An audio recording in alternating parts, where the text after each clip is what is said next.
হাঁটু সমান পানিতে, বুক সমান পানিতে 2026 সালের এইচএসসি পরীক্ষার্থীদের আপনি ডুবিয়ে ডুবিয়ে আপনি পরীক্ষা দিতে বাধ্য করেছেন।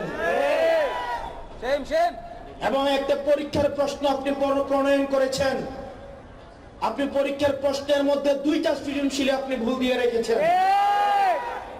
একটা পরীক্ষার্থীর তখন মানসিক অবস্থা কি ধরনের হয় একবার চিন্তা করেন। সে যখন দেখে প্রশ্নপত্রে ভুল, সে যখন নিজে চেষ্টা করে পরীক্ষায় উত্তর মিলানো, পরীক্ষা দিয়ে এসে হয়তো বুঝতে পারে প্রশ্নপত্রে ভুল, সে যখন উত্তর মিলাতে পারে না, তখন পরীক্ষার মধ্যে কি ধরনের মানসিক অবস্থা তৈরি হয় একবার চিন্তা করেন। আপনারা একবার দুঃখ প্রকাশের প্রয়োজন বোধ করলেন না, বরং এই শিক্ষার্থীদেরকে আপনারা বলছেন মাদকাসক্ত। মাননীয় শিক্ষামন্ত্রী সব জায়গায় গিয়ে বলে নকল আর চলবে না। 2026-এর শিক্ষার্থীরা আপনাদেরকে দেখিয়ে দিচ্ছে এই স্ট্যান্ডবাজি আর বাংলাদেশে চলবে না। এই শিক্ষামন্ত্রী, আপনি যাদেরকে ফার্মের মুরগি বলছেন, এই ফার্মের মুরগিরা রাস্তায় এসেছে বলে আজকে শিক্ষামন্ত্রী হয়েছেন। এই ফার্মের মুরগিরা রাস্তায় নেমে এসেছে বলেই শিলং থেকে এসে সংবিধান বিশেষজ্ঞ হয়েছে। এই ফার্মের মুরগিরা রাস্তায় এসেছে বলেই আজকে লন্ডন থেকে এসে বাংলাদেশের প্রধানমন্ত্রিত্ব করছে। শিক্ষামন্ত্রীকে বলবো, শিক্ষার্থীরা গিনিপিগ নয়, শিক্ষার্থীদেরকে নিয়ে এক্সপেরিমেন্ট বন্ধ করুন। কিছুদিন পর পর একটা জিনিস ইচ্ছা হয়, আপনারা সেটা তাদের উপরে চাপিয়ে দেন, শিক্ষার্থীদের উপরে চাপিয়ে দেন।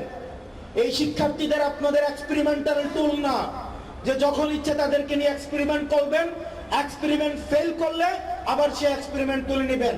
কারণ আপনাদের সন্তানরা দেশে পড়াশোনা করে না, আপনাদের সন্তানরে আপনারা বিদেশে রেখে পড়াশোনা করান।